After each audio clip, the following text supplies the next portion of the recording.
Why Mike Tyson vs. Jake Paul is on Friday instead of Saturday. Mike Tyson and Jake Paul will finally meet in just a few days. One of the most controversial boxing bouts in recent memory will take place at AT&T Stadium in Arlington, Texas, in the first ever live sporting event to be beamed around the world on Netflix. However, while most major fights take place on a Saturday night, Tyson and Paul have been forced to depart from tradition and meet on a Friday night, 15th of November, instead. The fight had originally been scheduled for Saturday, 20th of July, before issues with stomach ulcers on a flight from Miami to Los Angeles for Tyson caused the fight to be moved back 4 months while the heavyweight legend took care of his health issues. From the minute Tyson was forced out of the fight, both men insisted they wanted nothing about the fight to be changed. Per the Texas Department for Licensing and Regulation, the bout will still take place over 8 2-minute rounds, with the fighters wearing 14-ounce gloves instead of the usual 10-ounce mitts. The result will also count on both men's professional records.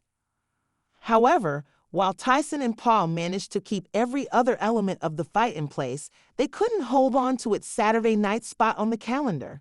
While AT&T Stadium will play host to Tyson and Paul on Friday evening, its primary use is as the home of the NFL's Dallas Cowboys.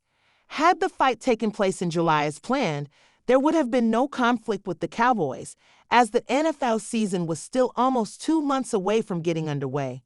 4 months later, though, and the situation is hugely different. With thousands of seats and a boxing ring to place on the field, the venue requires a lot of work in order to stage the Tyson vs. Paul clash. Per ABC News, it is predicted to take nearly 2 days to turn AT&T Stadium back into a facility ready to hold an NFL game after the fight. With the Cowboys hosting the Houston Texans on Monday Night Football just 3 days after the fight, the 18th of November, there was no way that the bout could realistically have been staged on the Saturday night.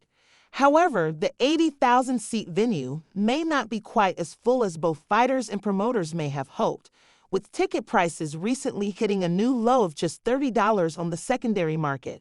While the fight may not generate a record-breaking live gate, though it is sure to do big numbers of Netflix, where it will be available to all subscribers with no additional pay-per-view purchase required.